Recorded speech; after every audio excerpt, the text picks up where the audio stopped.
중소기업 경영연구소 법무법인 아크로의 변호사 박동빈입니다.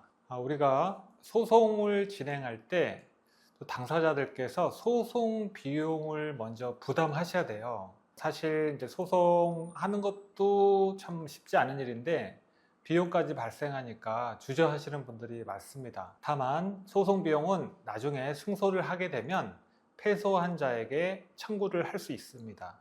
그래서 이번 강의에서는 그 소송 비용과 이런 소송 비용액은 어떻게 결정되는지, 그리고 제가 실제로 진행했던 성공 사례와 함께 좀 설명을 드려볼게요. 강의 내용은 첫 번째 소송 비용에 대해서 좀 전반적으로 알아보고요. 두 번째는 제가 실제 진행했던 사례, 그리고 마지막에는 역시 Q&A 시간을 갖도록 하겠습니다.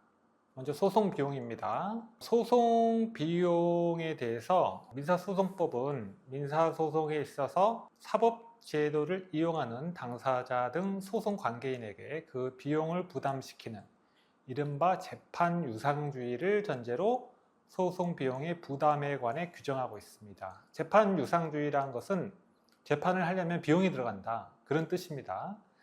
소송 비용의 부담에 대해서는 민사소송비용법을 근거법으로 구체적인 비용액 그리고 산출 방법은 민사소송 등 인지법 그리고 다수의 대법원 규칙에서 규정하고 있습니다. 소송 비용은 무엇을 의미할까요? 좁은 의미에서 소송 비용이란 당사자가 특정한 소송 절차를 수행함에 있어서 발생하는 모든 비용을 뜻합니다. 여기에는 소송 계속 중에 발생하는 비용뿐만 아니라 소제기 전의 준비를 행위를 위한 비용, 그리고 소송의 부수 절차에서 발생하는 비용도 모두 포함됩니다. 소송 제기 전에, 소제기 전에 증거 보존 절차 비용, 그리고 재소전 화해 비용, 그리고 독촉 절차 비용 등도 본안 소송 비용의 일부입니다. 다만 이제 가끔씩 궁금해 하시는 분들이 계신데요. 가압류나 가처분, 보전 처분에 대한 재판 비용은 본안 소송 소송 비용에는 포함되지 않고 별도 비용으로 처리가 됩니다. 실제로 이런 비용을 회수받기는 조금 쉽지는 않습니다. 세 번째, 소송 비용의 종류. 소송 비용에는 어떤 게 있을까요? 첫 번째, 재판 비용이에요. 재판 비용은 당사자 등이 소송, 기타 절차 수행을 위해 법원에 납부하는 비용입니다. 크게 인지, 그리고 민사 예납금으로 구분이 됩니다. 예납금은 미리 납부해야 된다는 뜻이죠. 송달, 증거조사 등 비용으로 법원에 미리 납부하는 비용이에요. 이러한 재판 비용은 신청한 사람이 원칙적으로 먼저 납부하고요. 추후에 비용 부담의 재판을 통해서 돌려받을 수 있습니다. 두 번째, 재판 비용과 또 당사자 비용이 있어요.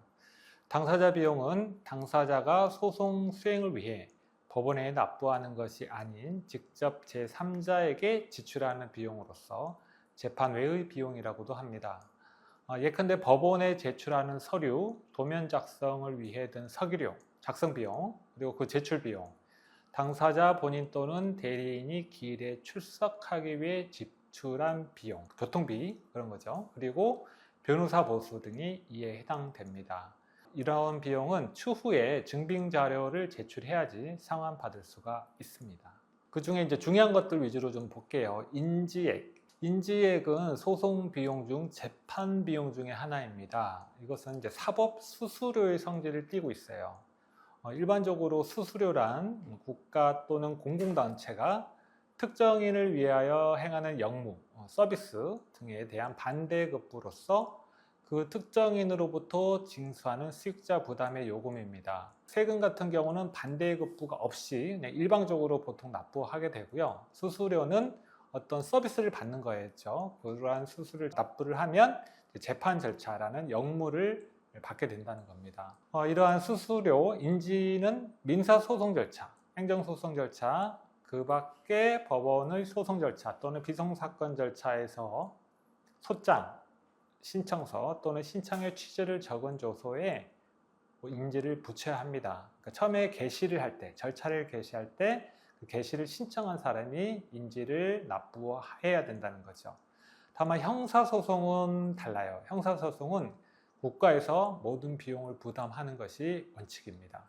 구체적인 소장 인지액 산정 방식은 아래 표를 한번 보겠습니다. 소의 종류에 따른 소송 목적의 값. 원래 예전에 이제 속가라는 표현을 많이 했어요. 소송 가액. 그래서 속가라는 표현을 많이 했는데 지금은 보통 규정이나 법에도 소송 목적의 값이라고 우리말을 좀 많이 쓰고 있습니다. 소의 종류에 따라 속가가 달라요. 첫 번째 확인의 소는 권리 가액, 증거 진부 확인의 소는 유가증권 같은 경우는 그 가액, 이제 수표가 이거 위조됐다 이런 거 확인하는 소송이에요. 거기에서는 그 수표에 기재된 가액, 뭐 100만 원짜리, 뭐 1000만 원짜리, 기타 증서는 20만 원.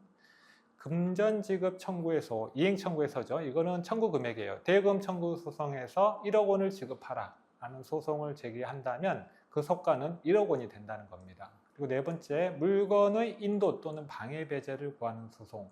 어떤 물건에 내가 소유권이기 때문에 인도하라 라는 소송, 또는 내 땅에 누군가가 여기 점유하고 있으면 방해 배제를 구하는 소송. 이런 것은 목적물 가액의 2분의 1 또는 3분의 1로 구체적으로 좀 달라집니다. 이때 목적물 가액은 이제 시가를 원칙으로 하되 부동산 같은 경우는 공시지가, 기준시가 이런 것을 기준으로 해요. 5번 공유물 분할 청구에서 같은 경우는 목적물 값에 원고의 공유 지분을 곱하여 산출한 가액의 3분의 1. 사행위 취소 소송 같은 경우에는 취소되는 법률행위 한도로 원고의 채권액, 그리고 소유권 이전 등기 청구 소송 같은 경우는 목적물 가액, 이렇게 소송의 종류에 따라서 속가가 달라지고요. 이런 속가가 얼마냐에 따라서 납부해야 될 인지액이 달라집니다. 속가가 1000만 원 미만일 때는 이렇게 되고요. 속가가 1000만 원에서 1억 원 미만일 경우에는 이렇게 되고요. 속가가 1억 원 이상 10억 원 미만일 때는 또 이런 계산식이 있어요. 예컨대 우리가 대여금 청구 소송, 흔히 많이 하는 가장 많은 사건, 대여금 청구 소송에서 1억 원을 청구한다. 그러면 속가가 1억 원이면 인지가 45만 5천 원, 이 정도 됩니다. 그리고 속가가 10억 원 이상이 되면 뒤에 보는 식으로 계산을 할 수가 있어요. 처음에는 좀 많이 증액이 되다가 나중에는 조금 더 이제 곱해지는 비율이 낮아지는 거죠. 상소장에는 소장의 1.5배, 상고장에는 2배의 인지를 붙여야 합니다. 되도록이면 뭐 항소, 상고를 막기 위한 것인지 어쨌든 1.5배, 2배로 이렇게 인지를 붙여야 되는데, 상고심 같은 경우 보통 대법원에서 진행하는 상고심 같은 경우에는 심리불속행 상고 기각이 많죠. 정확하게 세세하게 판단을 하지 않고 이거는 심리불속행으로 그냥 별다른 판단 없이 기각 결정을 하는 경우가 있어요. 그럼에도 불구하고 2배의 인지를 다 받는 것은 부당하다고 볼 수 있기 때문에 인지에게 2분의 1을 다시 반환해 줍니다. 그리고 소송 계속 중에 청구 취지를 확장하는 경우, 예컨대 1억 원의 대여금 청구 소송을 제기했다가 뭐 이것저것 알고 보니까 1억 5천만 원이었어. 이렇게 더 금액을 늘릴 수가 있죠. 이제 그걸 청구 취지를 확장한다고 하는데, 그때는 당연히 추가 인지를 더 내야 되고요. 그리고 우리가 1억 원을 청구했는데 알고 보니까 우리가 5천만 원은 이미 받았더라. 그럼 이제 청구 취지를 감축, 금액을 줄이는 거죠. 그럴 경우에는 나중에 판결이 확정된 후에 환급을 받을 수가 있게 됩니다. 그리고 이제 송달료. 송달료는 소송 비용으로서 통신의 유한 비용에 해당돼요. 소장을 제출할 때 송달료를 예납해야 됩니다. 그래야지 소장 부본을 상대방에게 보내줍니다. 이에 대해서는 송달료 규칙의 시행에 따른 업무 처리 요령에서 규정하고 있어요. 그것도 이제 점점 비용이 늘어나고 있고요. 현재 민사 1심 합의 또는 단독 사건의 경우에는 당사자 1인당, 보통 원고 피고 같은 경우에 2명인 경우에는 1인당 15회, 민사 소액 사건의 경우에는 당사자 1인당 10회, 독촉 사건, 지급명령 사건의 경우에는 당사자 1인당 6회, 가압류 및 가처분 사건의 경우에는 1인당 3회의 송달료를 납부해야 됩니다. 이래 일반적으로는 이제 우체국 집배원 분들이 등기 우편으로 발송을 해줘요. 그리고 이제 일반적인 송달이 안 될 경우에 이제 야간, 휴일 등 특별 송달을 신청하는 경우가 있어요. 이때는 이제 법원 집행관에 의해서 송달을 하고요. 집행관 수수료 규칙에 따라서 수수료, 일당 비용이 산정이 됩니다. 일반적인 송달 비용보다는 좀 더 높지요. 그리고 이제 많이들 관심이 있으신 부분이 변호사 보수예요. 소송을 대리한 변호사에게 당사자가 지급하였거나 지급할 보수, 보통 이제 성과 보수일 수도 있고요. 나중에 분할해서 지급하기로 하면은 나중에 지금 당장 지급하지 않았더라도 나중에 지급해야 될 보수도 대법원 규칙이 정하는 범위 안에서 소송 비용으로 인정됩니다. 소송 비용에 산입할 변호사의 보수는 대법원 규칙 중에 변호사 보수의 소송 비용 산입에 관한 규칙이라는 규칙이 있어요. 거기에서 구체적인 내용을 정하고 있습니다. 현행 규칙에 따르면 속가가 300만 원까지 부분은 30만 원, 속가가 300만 원 초과 2천만 원까지는 30만 원 플러스 뒷부분, 이렇게 점점 이것도 이제 속가 자체가 증액이 될수록 승소하면 상대방한테 받을 수 있는 변호사 보수도 증액이 돼요. 다만 처음에는 좀 이렇게 급격하게 올라가다가 점점 속가가 좀 많이 높아지면 그 금액이 그만큼 비례해서 똑같이 올라가는 건 아니고요. 조금씩 완화됩니다. 예컨대 1억 원에서 1억 5천만 원짜리 사건들이 이제 작은 사건들 중에 많은데요. 보통 1억 원이면 740만 원을 기준으로 해요. 그래서 대금 청구 소송 1억 원짜리 소송을 제기했고 우리가 전부 승소했다. 그러면 상대방한테 받을 수 있는 변호사 보수는 740만 원이라는 겁니다. 기타 소송 비용으로서 증인, 감정인에 대한 일당, 여비, 그리고 감정료가 많이 들어요. 측량감정, 시가, 임료, 사용료. 임료는 그 차임, 월세 같은 거 계산할 때 사용료, 그다음에 문서 감정, 문서의 진위 여부, 그다음에 신체 감정, 공사비 등의 감정 등이 이제 감정료에 해당이 되고요. 저희 법인에서는 이제 하자 소송도 해요. 하자 소송 같은 경우에는 하자 감정을 받습니다. 근데 그게 몇 천만 원씩 들어요. 그래서 합계가 되면 1억 원이 넘을 수도 있습니다. 그다음에 신체 감정 중에서도 그 정신 건강에 대한 감정 같은 경우에는 바로 하루에 끝나지가 않고 피감정인이 법원에 며칠간 입원을 해야 돼요. 그래서 이렇게 감정을 받아야 돼서 상당 부분 감정료가 올라갑니다. 그리고 이제 통역료, 번역료, 사실조사, 촉탁 비용 등이 소송 비용으로 들어간다. 그렇게 알고 계시면 좋을 것 같아요. 소송 비용 부담의 재판과 소송 비용의 확정 절차. 법원은 사건을 완결하는 판결을 할 때 소송 비용에 대해서도 판단을 하는 것이 원칙입니다. 예컨대 판결 주문에 피고는 원고에게 얼마를 지급하라. 그리고 두 번째, 세 번째 소송 비용 중 3분의 2는 피고가, 나머지는 원고가 부담한다. 이렇게 판단을 해줘요. 이런 사건 같은 경우에는 3분의 2가 승소한 사건입니다. 물론 전부 승소를 하게 되면 소송 비용은 피고가 부담한다. 보통 그렇게 나오죠. 그런데 원고가 청구한 금액 중에 일부 3분의 1 정도가 인정되지 않았을 때 이렇게 주문이 나온다. 판결 등이 확정되면 상대방으로부터 소송 비용을 회수할 당사자는 원칙적으로 제1심 법원, 1심 법원이 소송 비용의 확정 절차에 관할 법원이에요. 1심 법원에 소송 비용의 확정 결정을 신청하게 됩니다. 주로 이제 인지, 송달료, 변호사 보수, 감정료가 문제가 되고요. 영수증 등 증빙자들을 첨부해서 신청인이 주장하는 소송 비용액의 계산서를 제출해야 돼요. 상대방에게 그러면 이 신청서를, 계산서를 보내주고요. 거기에 대해 의견을 제출하라 라고 법원에서 최고를 합니다. 그리고 상대방은 의견서를 제출하는 경우도 있고요. 아니면은 신청인이 제출한 게 별 문제 없다. 그러면은 또 의견서를 따로 제출하지 않기도 해요. 그러면 법원은 법원 사무관 등에게 소송 비용액을 계산하게 합니다. 보통은 이제 처음에는 판사님들이 하지 않고요. 법원 사무관님들, 사법보좌관님들이 소송 비용의 확정 절차 사건을 맡아요. 그래서 결정을 하는데 다만 사법보좌관님들의 그런 결정에 대해서 불복하는 당사자는 이 결정문을 송달받은 날로부터 일주일 이내에 불복할 수 있습니다. 즉시 항고를 제기할 수 있어요. 그러면 제가 실제로 진행했던 성공 사례를 보겠습니다. 사실 소송 비용에 대해서는 크게 이렇게 다투는 경우가 많지는 않은데요. 이 사건은 조금 특이한 사건이었어요. 본안 사건에서 대체로 패소한 사건입니다. 그러니까 소송을 하다 보면 물론 승소하는 경우가 많고 승소해야 되겠지만 어쩔 수 없이 또 패소를 하는 사건들이 있어요. 그래서 유류분 반환 청구 사건인데 유류분 상대방들이 청구한 사건이 이제 인용이 된 사건이에요. 그래서 저희가 이제 피고로 사건을 진행했는데요. 원고가 2명, 피고가 2명이었어요. 원고들의 피고 1에 대한 청구는 전부 인용이 되고 이 금액이 좀 많았습니다. 그런데 피고 2에 대한 청구는 전부 또 기각이 됐어요. 그래서 여러 명이 이렇게 얽히면 좀 복잡해집니다. 소송 비용도 원고들과 피고 1 사이의 부분은 피고 1이 왜? 전부 졌기 때문에 원고들과 피고 2 사이의 부분은 원고들이, 즉 이거는 원고들이 또 졌기 때문에 부담한다라고 판결이 나왔어요. 그리고 원고들이 신청인으로서 피고 1을 상대로 소송 비용의 확정 결정을 신청했습니다. 내가 피고 1에 대해서는 우리가 이겼으니까 피고 1이 우리의 변호사 보수 등을 지급해라 라고 이제 신청을 한 거죠.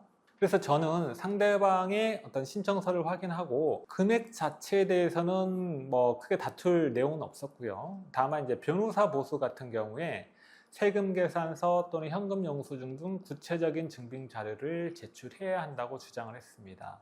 그러니까 변호사 보수 같은 경우는 아까 말씀드린 것처럼 한계가 있어요. 캡이 있습니다. 1억 원 같은 경우에는 740만 원까지. 그래서 보통은 그렇게 인정을 해주는데 어떤 또 법원에서는 증빙 자료를 제출해라 라고 합니다. 그래서 세금 계산서나 현금 영수증을 제출했는지 이게 자체가 불분명하기 때문에 저는 이거를 제출하지 않으면 이걸 다 인정해 줘서는 안 된다라는 취지로 주장을 했어요. 그런데 신청인들이 피신청인에게 각 560만 원씩 소송 비용을 지급하라 라고 신청을 했는데 글쎄 이 사건의 사법보좌관님이 피신청인은 신청인들에게 각 890만 원씩 지급하라 라고 결정을 해줬어요. 330만 원을 더 인정을 해준 거죠. 신청인이 신청한 것보다. 그래서 과연 이게 타당한 것인가? 저는 그 사건의 의뢰인과 협의를 해서 위 사법보좌관의 결정에 대해서 이 즉시 항고를 제기했습니다. 이건 좀 부당하다. 참고로 민사소송법 110조는 소송 비용의 확정 결정에 대해 불복할 경우 즉시 항고 제기할 수 있다고 규정하고 있습니다. 어떻게 판단을 받았느냐? 우리 측 즉시 항고에 대해서 항고심 재판부가 그러니까 사법보좌관의 결정에 대해서 불복을 하게 되면 항고심 재판부의 그 판사님들이 다시 결정을 해줍니다. 소송 비용의 확정의 재판 절차는 비송 사건, 그러니까 소송이 아니고 비송 사건으로서 처분권주의가 준용되지 아니한다. 처분권주의는 당사자가 그 주장한 범위 내에서만 판단을 해야 된다는 그런 내용이거든요. 그래서 사법보좌관이나 법원은 채권자가 확정을 신청한 금액을 넘지 아니하는 한도에서 부당한 비용 항목을 삭제, 감액하거나 직권으로 정당한 항목을 추가, 증액해도 무방하다라는 대법원 결정례가 있어요. 그래서 대법원 결정을 근거로 피신청인들이 피신청인에게 각 560만 원을 소송비용 확정 금액으로 신청했으므로 피신청인의 이의 신청은 이유 있다라고 해서 지나치게 많은 것을 인정하는 것은 부당하다. 사법보좌관의 처분을 취소하고 신청한 범위 내에서 변경할 수 있는 것이지 신청한 범위보다 더 추가해서 인정해 주는 것까지는 과하다. 그렇게 판단한 겁니다. 그래서 각 560만 원만 인정을 했고요. 이에 대해서는 또 상대방이 아마 불복을 했어요. 그래서 아직 확정된 결정을 받은 것은 아닌데 일단은 이렇게 판단을 받았습니다. 요약하자면 소송을 준비하는 입장에서는 대략적인 소송 비용도 미리 준비하시는 게 중요합니다. 특히 사안에 따라서 변호사 보수비에 감정료 등이 많이 들어가는 경우가 있어요. 아까 말씀드린 것처럼 신체 감정, 하자 감정, 기성구 감정, 특히 이제 공사 관련해서 그런 감정들은 기술사님들 여러 전문가들이 또 이렇게 투입돼야 되기 때문에 감정료가 많이 들어갑니다. 그리고 민사소송법은 소송 비용의 패소자 부담 원칙을 규정하고 있습니다. 일부 다른 나라 같은 경우에는 소송 비용은 각자 부담하는 것으로 규정되어 있다고 하더라고요. 그래서 과연 패소자 부담 원칙이 타당한 것인지, 그러면 승소 가능성이 낮으면 소송을 제기하지 말란 것인지 약간의 그런 문제 제기들이 있습니다. 다만 현행 민사소송법은 패소자 부담 원칙을 규정하고 있고 이에 따라 승소한 당사자는 상대방에게 승소 비율에 따른 소송 비용을 청구할 수 있습니다. 그러면 다음은 Q&A 시간을 갖도록 하겠습니다. 이런 얘기 많이 해주세요. 소송 사건을 의뢰해야 되는데 재판이 필요한데 소송 비용이 부담이 됩니다. 특히 변호사 보수가 큰 금액으로 알고 있는데요. 변호사 보수는 어떻게 정해지는 것인가요? 이렇게 많이들 물어보세요. 소송 비용은 크게 인지, 송달료, 변호사 보수로 구성됩니다. 인지는 법원에 납부하는 사법수수료고요. 송달료는 소송 서류를 서로 상대방에게 보내기 위한 우편료로 이해할 수 있지요. 그리고 직접 소송을 진행하셔도 되지만 사안이 복잡하고 꼭 승소를 해야 되는 사건이라면 소송 대리인을 선임하시는 게 당연히 좋죠. 그런데 소송 대리인은 보수가 들어갑니다. 변호사 보수는 변호사, 법무법인 등에 따라서 다들 다르더라고요. 큰 규모의 법인인 경우에는 여러 명의 변호사가 사건에 참여하기 때문에 일반적으로 변호사 보수도 높게 책정을 합니다. 서면 초안을 작성하고 변론기일에 출석하는 업소 변호사님, 그리고 중간에서 서면과 법률을 검토하는 주니어 파트너 변호사님, 그리고 사건을 종합적으로 총괄하시는 시니어 파트너 변호사님 등으로 구성이 되지요. 저희 법인 같은 경우에는 변호사 보수를 책정할 때 크게 세 가지를 기준으로 하고 있습니다. 첫 번째가 소송 가액, 소가입니다. 소송 가액에 따라서 승소할 경우 패소한 상대방으로부터 일정한 변호사 보수를 회수할 수 있지요. 두 번째는 관할 법원입니다. 저희는 이제 서울 서초동에 있는 법인인데요. 다른 지역 법원으로 출석을 해야 될 경우에는 보다 많은 시간이 필요하기 때문입니다. 그리고 세 번째는 사건의 난이도예요. 사건의 난이도가 높을수록 재판도 여러 번 가야 되고요. 변론을 준비하고 사건을 검토하고 이렇게 증거를 수집하고 우리 주장을 하는데 많은 시간을 투입해야 되기 때문입니다. 두 번째 질문입니다. 소송에서 승소한 후 소송 비용의 확정 결정 신청을 해야 하는데 사건을 담당하신 변호사님 사정으로 제가 직접 해야 될 것 같아요. 어떠한 서류가 필요하고 어떻게 신청할 수 있나요?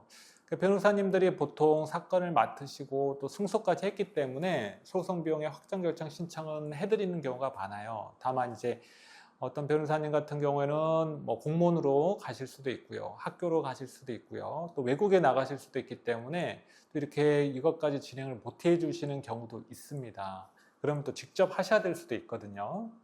소송 비용의 확정 결정을 신청하기 위해 필요한 서류는 첫 번째, 소송 비용의 확정 결정 신청서 법원 사이트에 찾아보시면 있고요. 법률구조공단 그 인터넷 사이트에도 양식이 있는 것으로 알고 있습니다. 두 번째는 판결문 사본, 그것을 봐야지 소송 비용 부담을 어떻게 판단했는지 이렇게 알 수가 있죠. 그리고 확정증명원, 확정증명원은 판결이 확정되고 나서 법원에 신청하면 발급을 해줍니다. 그리고 네 번째가 좀 어려운데요. 소송 비용 계산서. 우리가 지출한 소송비용 계산서를 정리를 해야 돼요. 그러니까 인지나 송달료는 법원에 요새는 다 전자소송으로 많이들 하시기 때문에 금액이 바로 확인될 수 있어요. 그리고 변호사 보수도 아까 말씀드린 것처럼 규칙에 따라서 속가에 따라 한계가 된 그런 변호사 보수를 기재하시고 영수증을 첨부하시면 됩니다. 다음에 이제 직접 신청하시는 게 소송비용 계산서이기 때문에 좀 어려우실 수도 있어요. 그러면 다른 변호사님이나 법무사 사무실에 의뢰하실 수도 있습니다. 이것만 진행하시면 보통 비용을 그렇게 많이 받지는 않으실 거예요. 소송비용 확정 결정을 신청하면 법원은 상대방에게 비용계산서의 등본을 보내줍니다. 그리고 이에 대해 의견을 진술할 것, 일정 기간 내에 비용계산서와 비용액을 소명하는 데 필요한 서면을 제출할 것을 최고하게 됩니다. 그리고 사법보좌관님이 양측에서 제출한 서류, 의견서 등을 보고 결정을 하죠. 그리고 결정문을 받은 당사자는 불복을 하고자 할 경우 일주일 내에 즉시 항고를 할 수 있고요. 그러면 다시 판사님이 판단을 해줍니다. 이상으로 소송 비용에 대해서 살펴보았습니다. 저는 중소기업 경영연구소 법무법인 아크로의 변호사 박동민이고요. 혹시 관련해서 궁금하신 점이 있으면 언제든지 편하게 문의해 주시기 바랍니다. 감사합니다.